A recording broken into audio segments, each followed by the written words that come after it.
monyet. Luka tuh hati. Hati-hati. Hati-hati. Kita melatih diri bicara seperti berjalan di sekitar onak dan duri. Hati-hati. Dipikirkan dulu niatnya, dipikirkan dulu kata-katanya seperti apa, benar tidak, pikirkan dulu manfaat atau tidak dampaknya. Kalau belum yakin niatnya benar, perkataannya benar, manfaat, diam. Tidak usah nimbrung, ingin kelihatan pinter, ingin kelihatan tahu, ingin kelihatan berwawasan luas, ingin kelihatan hebat. Mau apa? Jangan berdebat, kusir. Masalah bala-bala saja berdebat. Ini pasti cengeknya 3, gak mungkin. Ini 2,5, cuman setengah cengek berdebat sampai akhirnya musuh-musuhan. Gak ada, gak worth it sama sekali untuk berantem-beranteman. Jangan ada debat-debatan pedagang pembeli. Kalau menang pembelinya, yang dagang gak mau jual. Kalau menang pedagang, debatnya yang beli gak mau beli. Gak ada untungnya. Guru menang debat dengan murid, murid gak mau belajar. Murid menang debat dengan guru, guru gak mau ngajar. Suami dengan istri sibuk bertengkar, sesuatu yang tidak ada manfaatnya. Suami menang, istri pulang. Istri menang, suami nggak pulang. Masalah itu. Jaga. Al-muslimu man salimal muslimuna min lisani wa yadi. Dari lisan dan perbuatannya. Ini prioritas utama. Jangan menyakiti siapapun, jangan merugikan siapapun, jangan menyusahkan siapapun, jangan menzolimi siapapun. Termasuk kucing. Hati-hati. Mau ikan, udah dekat kucing, kita makan. Walaupun kucing tidak bisa berdebat dengan kita, tapi ini penipuan. Terima kasih atas ceramah yang horor ini ya. Di balik senyuman ini ada kegetiran di hati karena ingat apa yang sudah terjadi. Harus banyak tobat. Terutama yang sering menyakiti orang tuanya, menyakiti guru-gurunya, menyakiti orang-orang yang sudah berbuat baik kepada kita.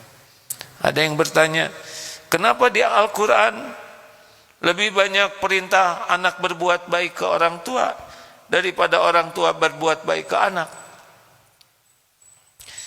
Karena orang tua berbuat baik ke anak sudah fitrahnya.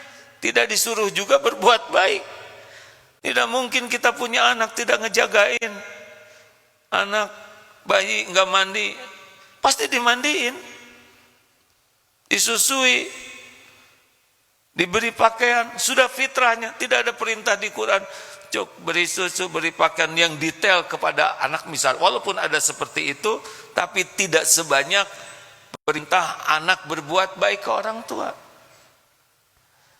Makanya kalau anak durhaka, nauzubillah, kes itu penderitaannya di dunia ini. Waspada kezaliman terhadap yang kita anggap lebih rendah dari kita, lebih lemah. Itu kecenderungannya zalim. Komandan kepada pasukannya, itu dicatat semua tuh. Guru kepada murid, atasan kepada bawahan, majikan kepada pembantunya, bos kepada karyawannya, yang dianggap lebih rendah dari dirinya hanya karena casing dunia, itu ada hitungannya di akhirat. Semuanya hati-hati. Jadi atasan bukan tanda kemuliaan, tanda beratnya cobaan. Kecenderungan zolim itu dilakukan oleh orang yang merasa lebih. Yang merasa lebih kuasa, lebih tinggi kekuasaannya. Hati-hati. Kebayang Fir'aun ya, seperti apa hancur-hancurannya. Dia membunuh anak lelaki segitu banyaknya. Demikianlah hadirin, silakan kita diskusi. Atau sudah cukup segini saja? Mem, minta maaf ya. Dimaafkan tidak? Nah itu juga bisa menyakiti ya. Engkau minta maaf tapi maksa.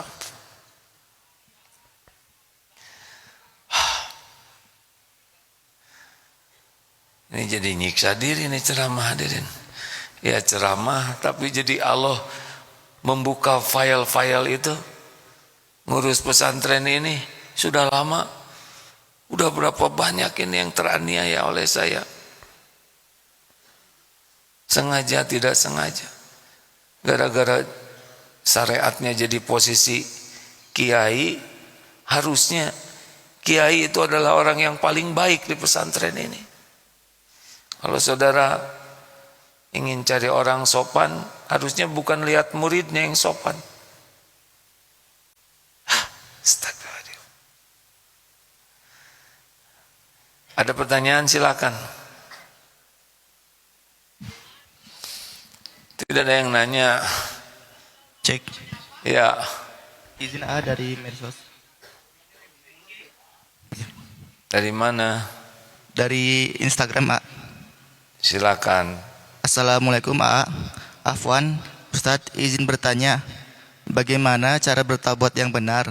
Saya sempat mencoba, namun belum bisa menangis A. Gimana Pak? Belum bisa nangis. Tangis itu ada tangisan macam-macam, ya. Kejepit juga nangis. Ada yang karena fisik bisa nangis kita. Tapi tangisan yang syahdu itu tangisan tobat, ingat dosa. Pedih sekali. Ya Allah. Saya sudah menyakiti ibu saya. Nah itu. Saya tidak jadi contoh untuk anak-anak saya. Lukanya, perihnya hati penyesalan itu biasanya akan mengeluarkan air mata. Ini cerita air mata yang baik ya. Air mata syukur. Ingat kebaikan Allah yang melimpah ruah. Nangis. Sedang apa yang kita lakukan? Nikmat Allah melimpah segalanya. Badan sehat, diberi rizki, diberi nikmat iman. Ketika orang tidak beriman, kita punya iman. Orang tidak sholat, kita diberi sholat. Orang tidak tahu ilmu, kita dibimbing tahu ilmu. Orang berakhlak yang tidak baik, kita dilindungi Allah dari akhlak itu. Aduh, itu bisa nangis tuh. Nangis cinta bisa ke Allah tuh takjub. Duh ya Allah, engkau maha baik, maha agung. Ada wajilat qulubuhum.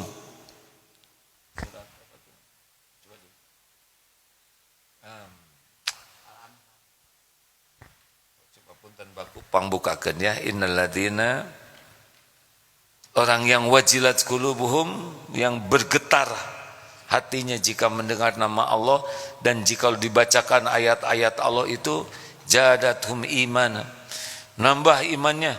Itu yang disebut orang yang beriman. Al-Anfal ayat, nah itu coba dibacakan.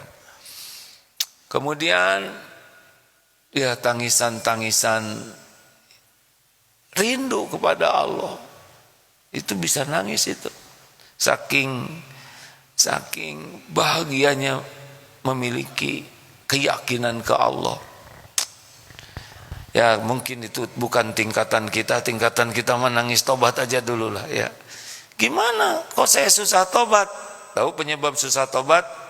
Kebanyakan mikirin dosa orang lain, terlalu fokus kepada kesalahan orang, merasa diri sebagai korban perbuatan orang, itu akan susah tobat. Padahal semua kepahitan diundang oleh diri sendiri. Wa ma bikum min musibatin fabima kasabat aydikum wa ya'fu an katsir. Asy-Syura ayat 30.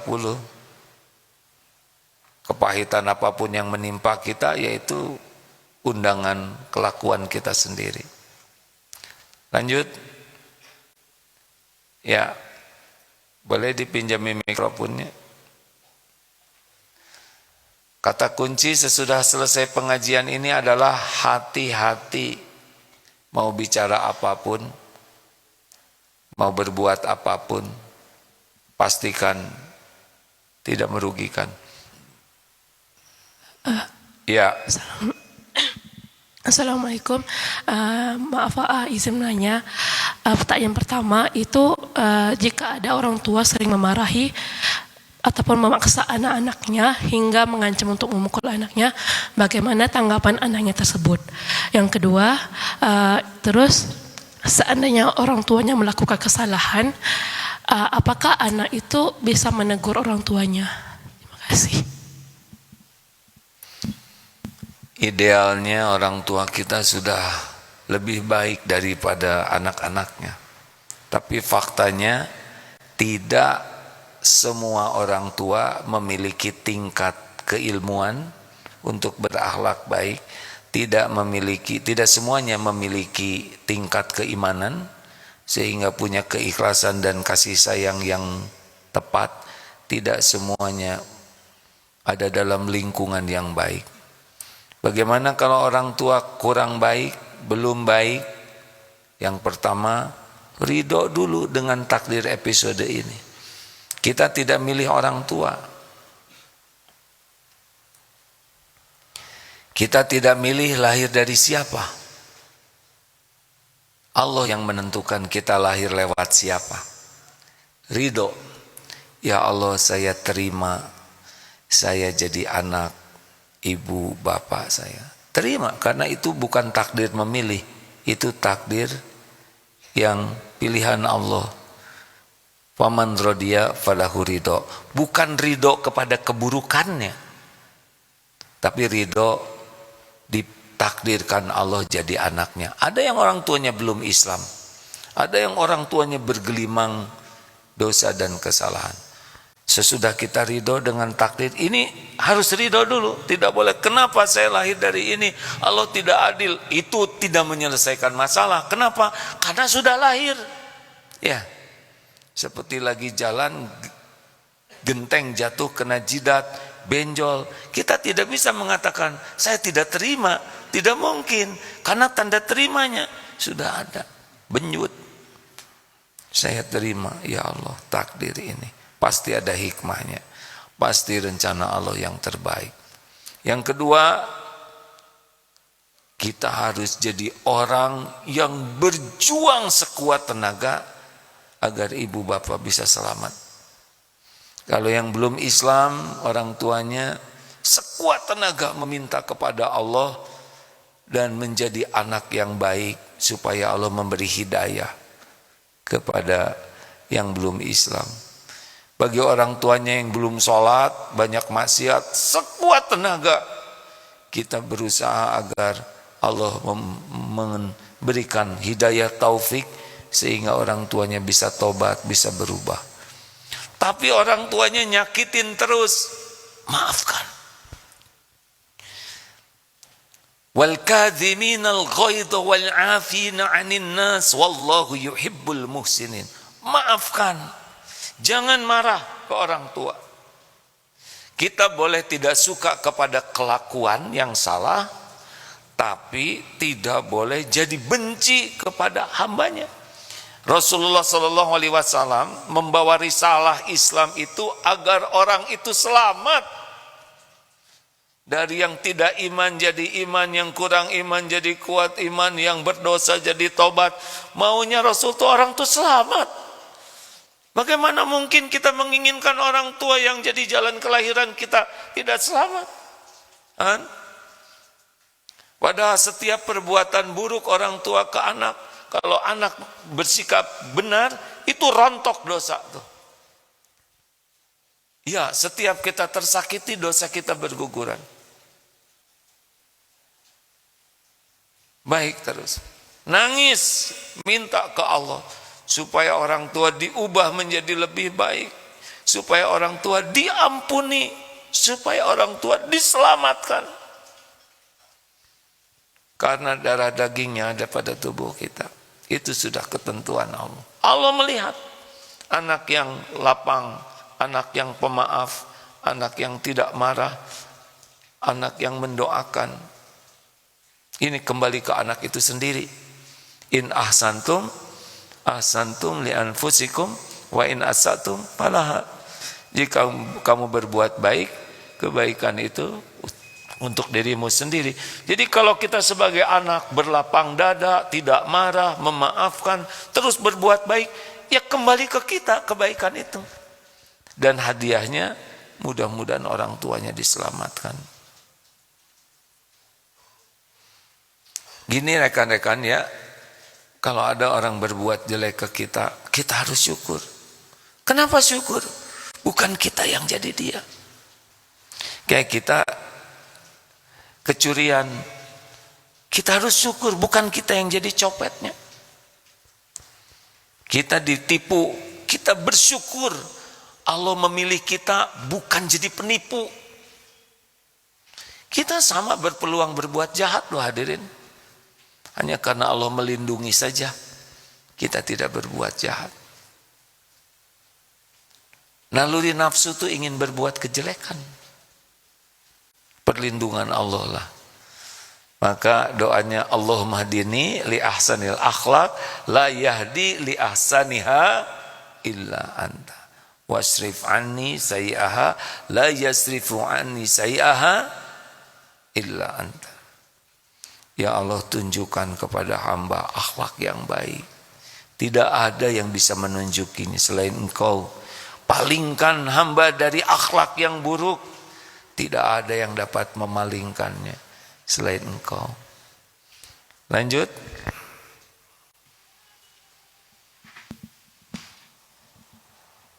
Cek. Baik, selanjutnya. Assalamualaikum, Kenapa di saat kita mau benar-benar fokus ingin beribadah dengan memperbaiki diri, tapi kita selalu gagal pada waktu sendirian, Gimana Mim? Kita nggak sendirian kalau kita. Mim? Ya. Siapa? Mim Apip itu? Apip, Pak. Pantesan. Mim jadi diam. Pip, maksudnya apa Pip? Mungkin ketika sendirian selalu ingin beribadah cuman gagal, Gagal. Peluang maksiatnya banyak kalau sendirian. Oh, maksudnya gimana? Kalau sendirian? Ya kalau sendirian, misalnya sedang lihat HP kan bebas gitu kalau sendirian, Pak. Ya, memang yang bisa menghentikan kita dari perbuatan maksiat itu rasa takut kepada Allah. Berat nih adik-adik kita, anak-anak remaja. Jangan lihat HP, yang lihatnya hanya yang bagus-bagus, gak boleh lihat, susah. Karena anak-anak punya nafsu. Nafsu itu membawa terus kepada keburukan. Yang kuat menghindar dari godaan teknologi yang membawa keburukan cuma takut ke Allah. Guru-guru juga tidak sedikit yang sambil ngajar muridnya sambil lihat HP yang tidak layak dilihat. Di masjid kesini ke masjid, ada yang di masjid juga lihat HP terus. Penceramah juga bisa begitu. Hanya kekuatan iman lah. Ini memang ujian fitnah terbesar di zaman ini adalah teknologi. Kalau zaman dulu mau maksiat itu susah, ada tapi pengorbanannya besar lah. Sekarang sekejap saja, di keramaian saja dia bisa maksiat tuh. Kalau nggak kuat iman nggak bisa, berat.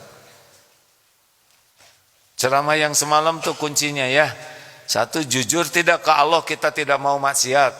Yang kedua, sejauh mana kita mujahadah menjauhi dari maksiat. Dan yang ketiga, sekuat apa kita doa minta tolong kepada Allah. Allahumma inni a'udzubika min munkaratil akhlaq wal a'mal wal ahwa wal adwa.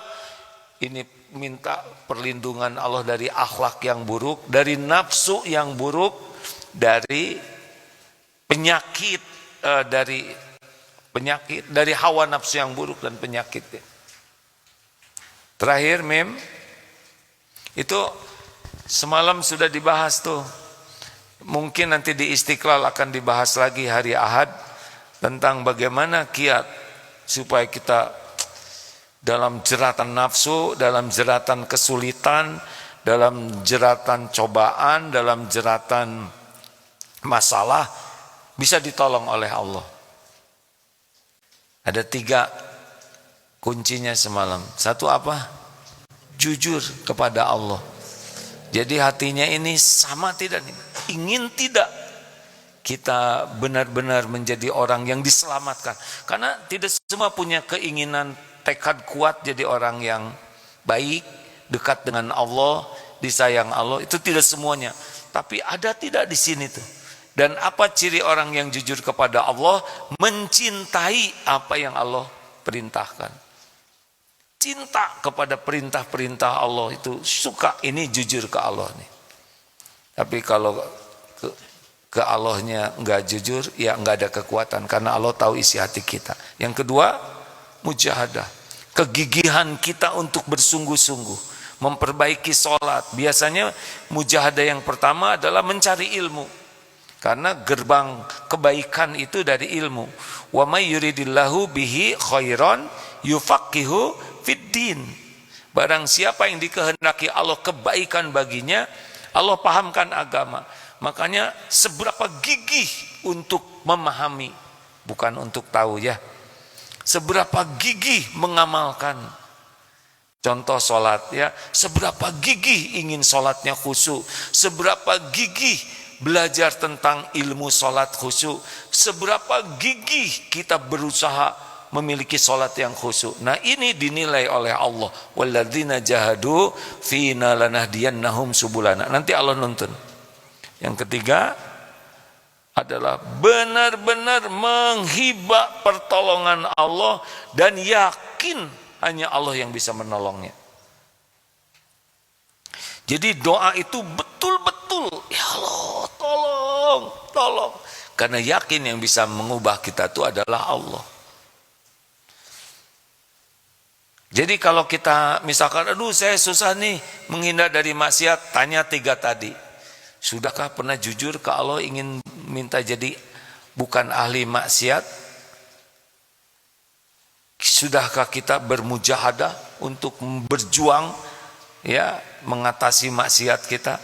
Dan sudahkah kita menghibah kepada Allah, memohon pertolongan Allah habis-habisan agar kita dijauhkan dari maksiat? Biasanya belum melakukan ini.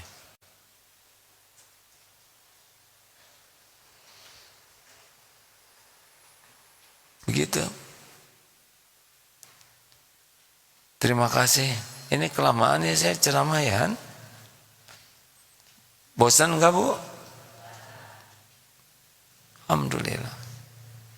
Kenapa ceramah sekarang sedikit sekali guraunya? Terus mau apa gurau kalau tidak manfaat? Sedangkan tiap gurau pasti akan dihisab.